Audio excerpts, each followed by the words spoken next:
Au cours des 5 dernières années, c'est près de 1000 entrepreneurs qui ont proposé leur candidature aux auditions de voirgrand.tv. Vous avez été plusieurs à nous mentionner que leurs prestations figuraient parmi vos meilleurs moments de télévision. Nous autres, on est allés en Indonésie. Moi et mon partenaire, on avait zéro, rien. Pas de carte d'affaires. Les seules cartes qu'on avait, c'était des équipements pour les crampons, tout ça. Les crampons en Indonésie, il n'y en a pas, il n'y a même pas de neige. Puis on a réussi à closer pareil avec un major en Indonésie qui a 500 employés puis qui a 30 bureaux d'affaires en Indonésie. On a closé avec lui puis il nous supporte depuis ce temps-là. Il y a une notaire qui m'avait approché pour travailler avec elle. Puis quand j'ai décidé d'acheter une entreprise à 25 ans, elle me dit « Fais pas ça, tu vas te planter ». Puis moi, j'y ai pas cru. Parce que moi, je me suis dit, bien, si je l'essaie pas, je le saurais pas. Puis ce qu'il y a de pire que de pas avoir réussi, c'est de pas avoir essayé. En ce moment, tout le monde dans l'industrie me connaît parce que disons, j'ai une grand gueule et j'ai toujours dit que je gagnerais ma vie avec ma grand gueule, moi. J'essaie de soulever des montagnes et je me rends compte qu'au fur et à mesure, à force de le faire, on arrive à le soulever. Puis je me vois aller très loin dans cette entreprise-là en ne lâchant pas du tout. On a vendu nos maisons, on est parti de Granby, on s'est éloigné des familles parce qu'on avait un rêve, puis on a dit, garde, nous autres, on plonge. On plonge, puis il arrivera ce qui arrivera, mais il faut le réaliser, sinon on va le regretter toute notre vie. Toutes nos familles nous disaient, mais êtes-vous fous? Tu sais, c'est un gros risque. Regardez nos yeux. Ça brille, là. Mon mari, c'est pareil. Je vais vous répondre ce que j'ai répondu à plusieurs personnes dans ma vie qui me disaient tu seras jamais capable de tout faire en même temps. Choisis, tu dois choisir absolument une seule chose et foncer là-dedans. Et j'ai toujours répondu I can, I will, and watch me. Puis lui, là, c'est une star internationale. C'est un peu la relation comme si lui, ça serait Céline, puis moi, je serais René. Un va pas sans l'autre. J'ai été élevée sur l'aide sociale parce que moi, je voyais ça comme ça. J'avais pas le droit de rêver même parce que c'était comme impossible. Si on en croit les statistiques, je serais pas là, j'attendrais mon chèque, là. C'est ça qui fait la différence. Je trouve des solutions, je prends pas les problèmes comme une fin. J'ai passé au feu au Boxing Day en 2005, puis on était mal assurés, donc j'ai tout perdu, faillite personnelle, faillite corporative. J'avais 23, 24 ans, je me souviens plus exactement. Ça a pas bien parti ma vie. Moi, j'ai jamais perdu confiance, je savais que j'allais réussir, là. Tranquillement, pas vite, je suis en train de toucher à ça. Retenez mon visage et mon nom parce que vous allez certainement entendre parler de moi bientôt, parce que je suis la prochaine Cora Tsouflidou des commerces destination maman. S'assurer que Sanzo devienne le bombardier de la motoneige ou le frigidaire du réfrigérateur. Un exemple que je prends souvent, le monde me dit « Hey, the sky is the limit ». Mais moi, je dis « Non, vous avez pas compris, là. C'est pas ça, la limite, là. The space is the limit, là. C'est pas assez haut, le ciel, là. » Moi, j'ai de l'ambition. Je veux réussir, puis je vais réussir. Il suffit d'y croire. Quand tu y crois, tout est possible. En affaires, je pense que les gens ont peur quand tu te lances en affaires ici. Là-bas, en Amérique du Sud, soit en Argentine, soit au Pérou, soit en Bolivie, on se lance. On n'a pas peur de ça. On continue. Si on tombe, on continue. Parce que ça, c'est la vie là-bas. On est en survie. Ce qui est le plus motivant d'être un entrepreneur, justement, c'est quand il arrive le dimanche soir, on n'est pas excité parce que c'est occupation double à la télé ou le banquet. C'est parce que le lundi, il arrive, toutes les idées qui ont mijotées dans notre tête, on va pouvoir les mettre dans notre to-do list du lundi. Je sais que je vais réussir. J'ai le désir de réussir qui coule dans mes veines. J'en rêve à tous les jours. Je me surprends des fois à aller rencontrer un gros client. Je sais que c'est un big, puis que ça marche ses affaires, puis qu'il y a un chiffre d'affaires de 250 millions par année. Puis moi, j'arrive avec mon petit auto rouillé, tu sais. Puis je ressors des réunions, puis j'ai réussi à vendre ma salade. Je pogne la job, ça marche, 2 mois d'ouvrage. C'est vrai qu'on ne se fatigue pas de regarder des entrepreneurs qui sont prêts à aller au bout de leurs rêves. Oui, Cora, et c'était vraiment l'essence de nos émissions. Bienvenue à Voir Grand. Le ministère des Finances et de l'Économie est fier de soutenir les entrepreneurs québécois avec Voir Grand, produit en collaboration avec Accès aux solutions et le Journal de Québec.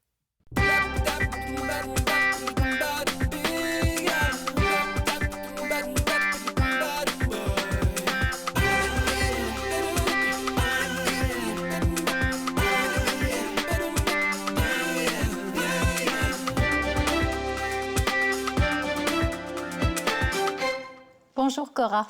Bonjour, Anne. Ça fait du bien de voir ces gens-là venir faire avec passion leur présentation, les petits yeux pétillants. Mais est-ce que c'est vrai qu'on a juste une chance dans la vie, dans le fond, de faire bonne impression? J'aime pas dire oui, parce que je pense que tout entrepreneur va essayer 52 fois d'accomplir quelque chose. Alors, je pense qu'on peut toujours se réessayer, recommencer mieux et vouloir être accepté. Et ces gens-là, as-tu remarqué comment ils ont un body language très présent quand ils parlent? Hein? Absolument. Il y a une énergie et bien des fois, c'est justement ce body language qui est accepté beaucoup plus que le projet. On a rencontré vraiment des gens de toutes les couleurs, toutes les personnalités, mais ils ont tous un dénominateur commun.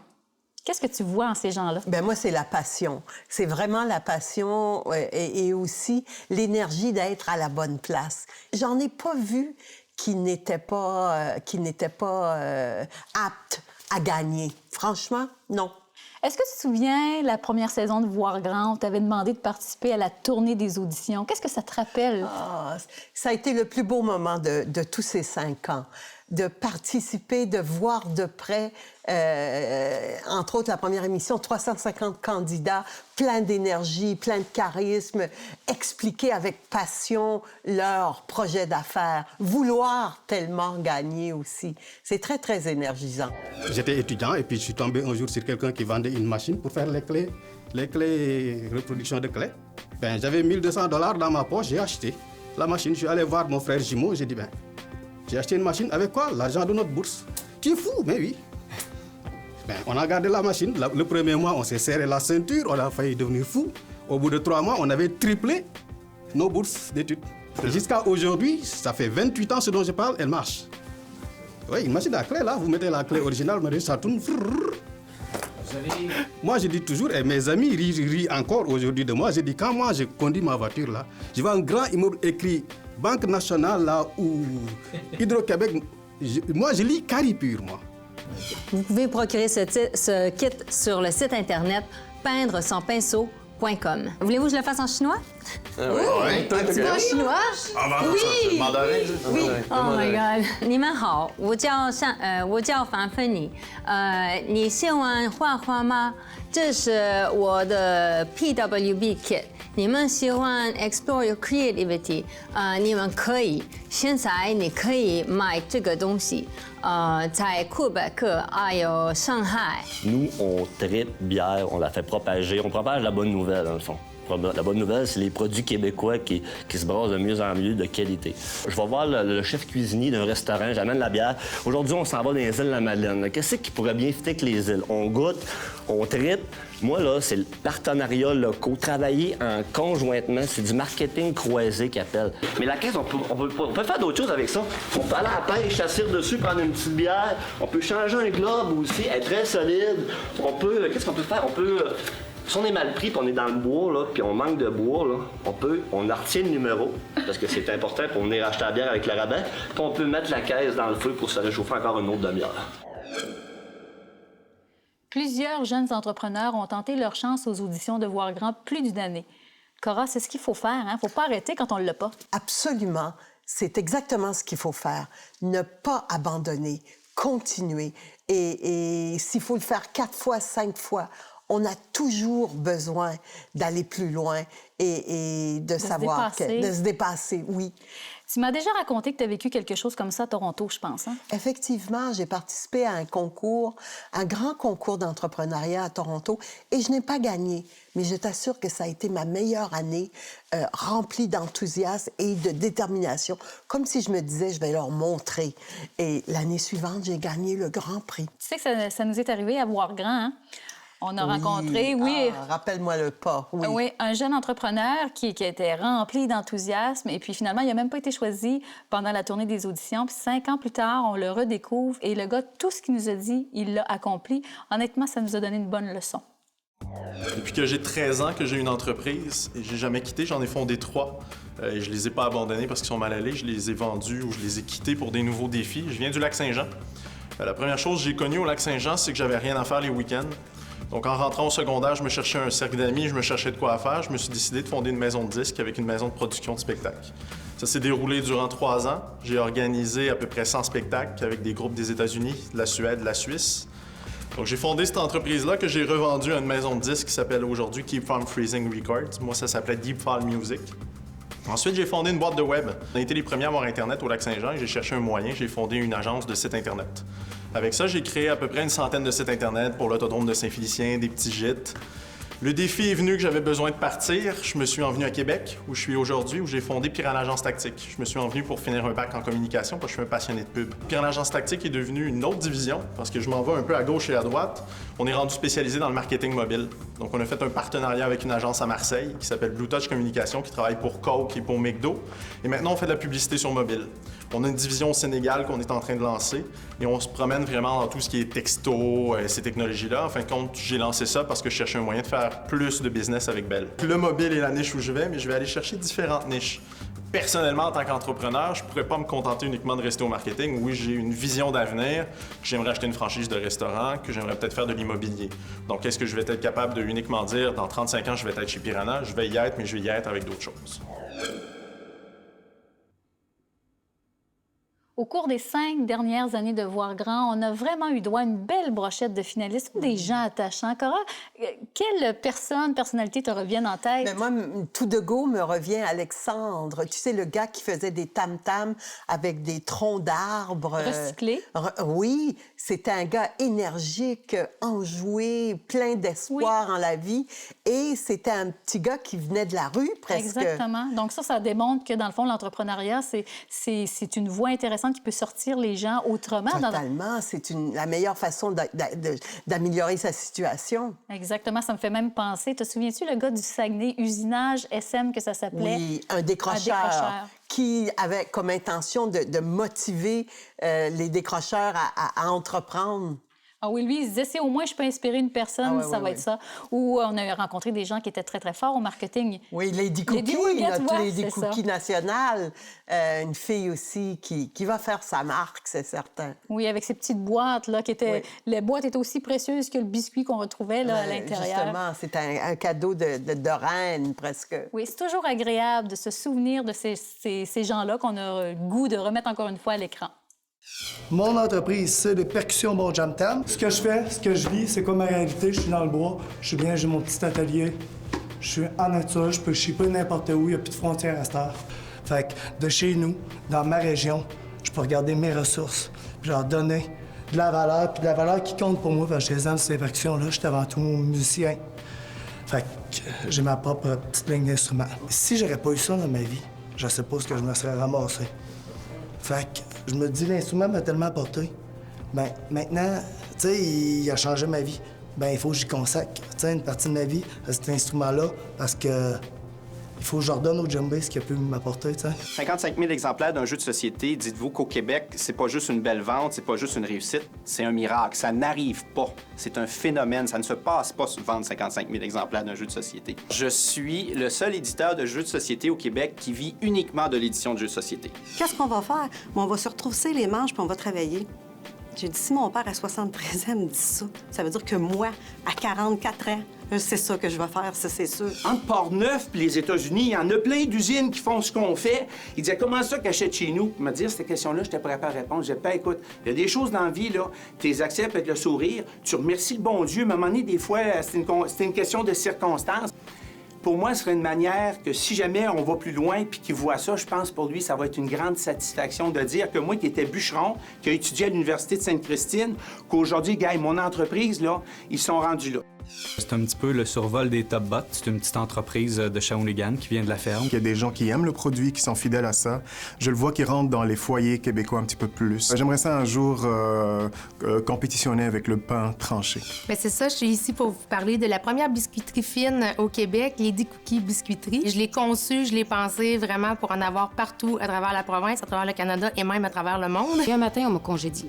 J'ai été pendant presque 2 ans à pas vouloir sortir. La compagnie qui m'a congédiée a laissé ses locaux vacants.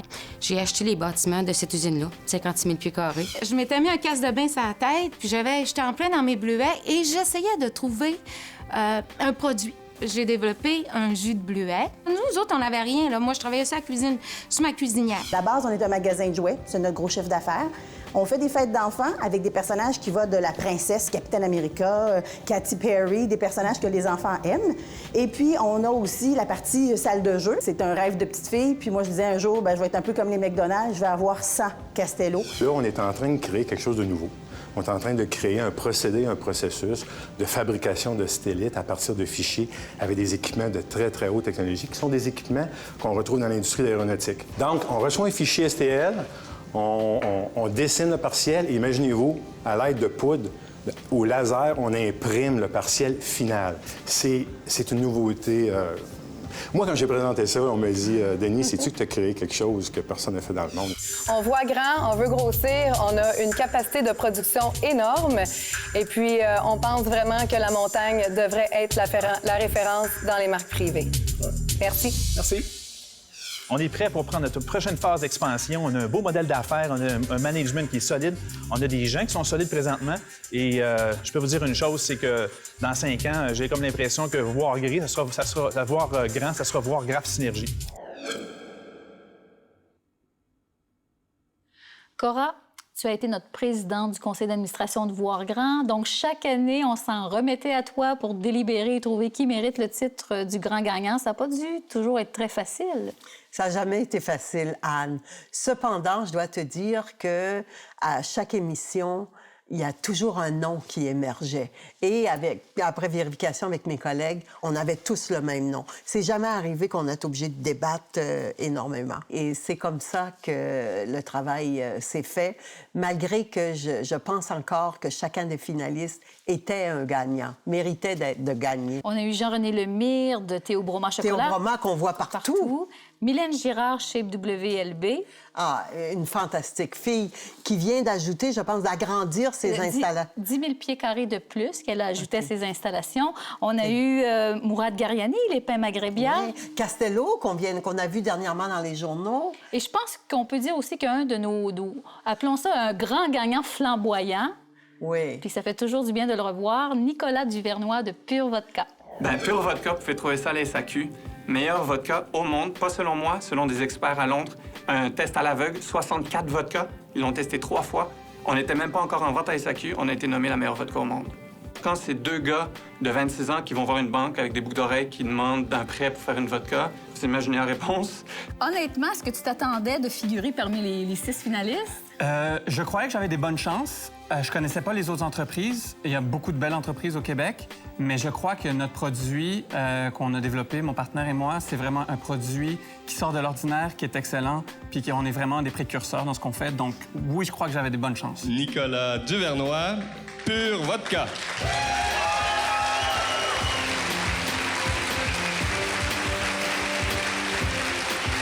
J'ai reçu 400 emails juste de personnes qui m'ont vu à la télé, qui ont dit « Wow, j'allais acheter ton produit, j'ai goûté, wow, c'est beau ». Je veux vous remercier parce que vous donnez une occasion en or à 6 super compagnies de se faire connaître. Est-ce que vous sentez là, qu'il est temps d'annoncer le gagnant? C'est Nicolas Duvernois, Pure Vodka!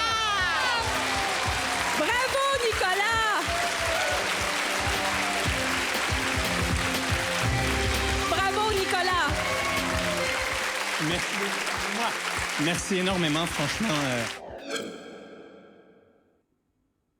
Je me souviens, l'année de Nicolas Duvernois, ça n'a pas été facile parce qu'on avait des excellents candidats. Et je me souviens aussi, avec mes collègues en délibération, j'avais été obligée de pousser un peu. J'avais dit, tu t'en souviens certainement qu'on t'a rapporté, j'avais dit, ce gars-là a quand même inventé sur une page blanche la meilleure recette de vodka au monde. Oui, effectivement. Puis honnêtement, Cora, tu as fait vraiment un bon choix parce que Nicolas Duvernois, aujourd'hui, c'est 25 médailles internationales. Il a été nommé, son produit a été nommé 3 fois la meilleure vodka au monde. Combien de fois qu'on s'est texté, Cora, on s'est envoyé des emails, on le voyait à la une de la presse, différentes publications. Du Toronto Star, je pense. Toronto Star, exactement. Donc, c'est important de participer à des concours parce que lui, il a surfé sur cette vague-là. Absolument. Et j'ai entendu dire qu'il faisait des conférences maintenant? Il fait des conférences, puis je peux te dire une chose, c'est un gars qui est très, très, très touchant.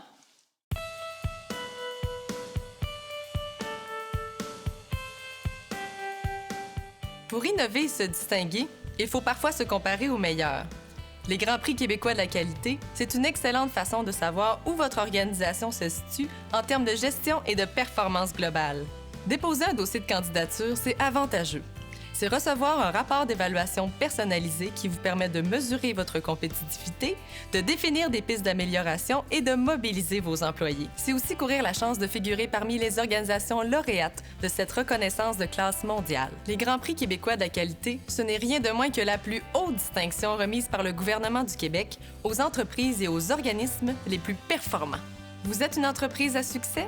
Déposez votre dossier de candidature. Avec les Grands Prix québécois de la qualité, le ministère vous invite à vous surpasser.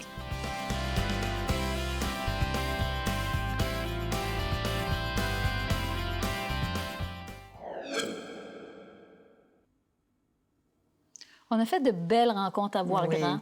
Des gens d'affaires occupés, mais qui ont décidé de nous donner du temps. Moi, je pense que c'est tout à fait naturel parce que ces gens qui sont avancés en affaires ont compris tout le bienfait de la générosité.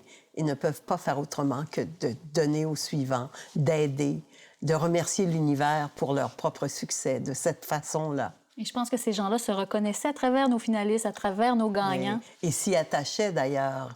Je pense que de voir des jeunes qui commencent, c'est très, très motivant. Oui, et ce qui est intéressant, c'est qu'ils l'ont tous fait d'une manière très spéciale, à travers quelque chose qui leur ressemble. Mesdames et messieurs, Alain Gay de Caron et Gay.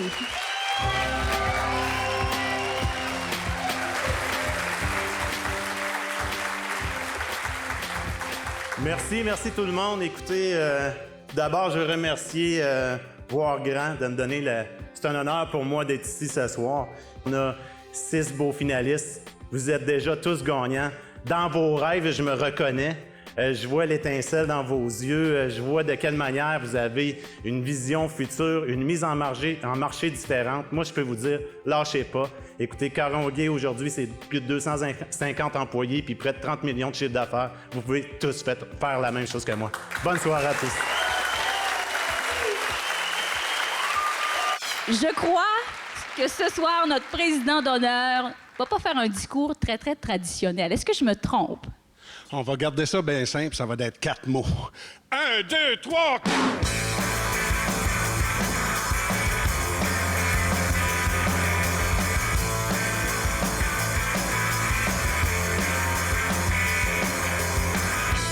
Cette fois-ci, c'est à mon tour. Je pensais jamais voir le jour où mon espoir serait perdu. Je ne comprends pas pourquoi je m'arrête à ça. Explique-moi-le, explique-moi-le.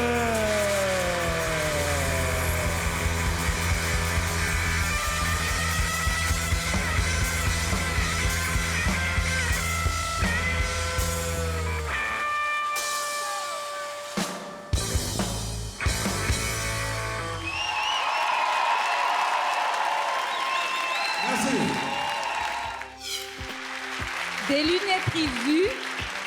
J'invite maintenant M. Éric Savard à prendre la parole. Être entrepreneur, c'est changer le monde. C'est se battre tous les jours avec son cœur, avec ses convictions. C'est aussi reconnaître les gens qui sont là depuis le début, nos familles. Il ne faut jamais oublier d'où l'on vient. J'aimerais souhaiter bonne chance aux finalistes. Une petite idée, ça peut devenir très grand. C'est pas toujours facile d'être entrepreneur. Des fois, il y a des parcours difficiles, il y a même la faillite ou des événements qui nous arrivent. Personne n'a dit que c'était facile. On est toujours à la merci pas simplement de l'entrepreneur qui lui-même perd espoir, mais de choses de l'extérieur qui arrivent, qui sont des fois incontournables, mais qu'on n'a pas prévues.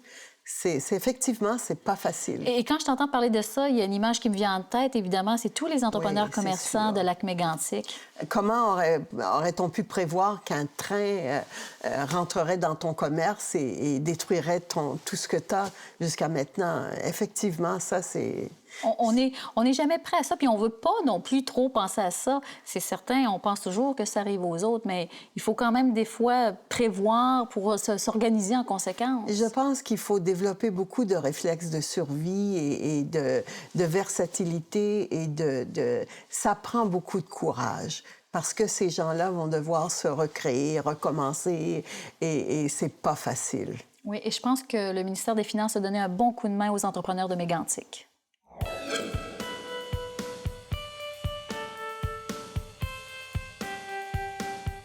Plus de 40 des entreprises confrontées à un sinistre majeur ferment définitivement leurs portes. Votre entreprise serait-elle prête à faire face à une telle situation? Nous avons tous un rôle à jouer en matière de sécurité civile. Le vôtre, c'est d'assurer la sécurité de vos employés et celle de votre milieu, tout en veillant à la continuité de vos activités. Le nôtre, c'est de vous aider à y parvenir. Le ministère est responsable de la mission Activité économique. Nos conseillers régionaux ont donc le mandat de sensibiliser les entreprises de leur territoire à l'importance de la continuité des opérations et de les soutenir lors d'un sinistre ou d'une catastrophe naturelle. Lors de l'accident ferroviaire de Lac-Mégantic, plusieurs de nos employés ont travaillé en étroite collaboration avec les ministères et intervenants du milieu. Le ministère continue d'ailleurs d'appuyer les entreprises et d'assurer un rôle conseil auprès d'elles afin de contribuer au maintien et à la reprise de leurs activités. Cette situation démontre que les sinistres sont plus fréquents qu'on pourrait le penser et que personne n'est à l'abri. Et vous, avez-vous votre plan de continuité des opérations? En matière de sécurité civile, le ministère vous aide à prévoir l'imprévisible.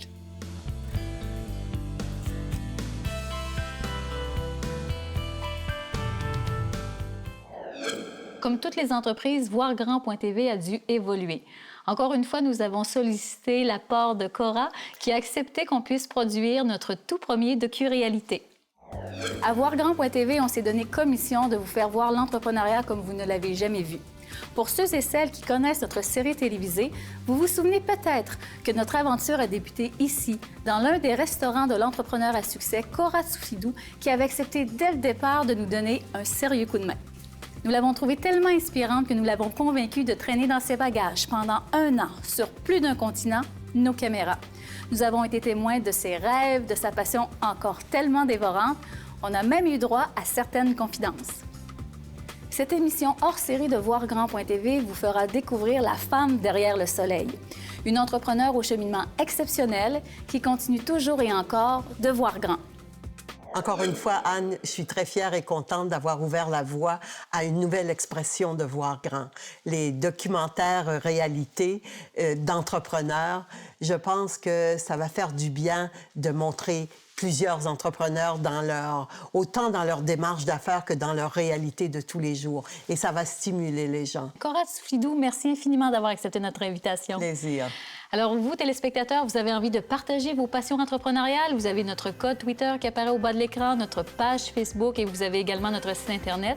Et moi, je vous dis à la semaine prochaine.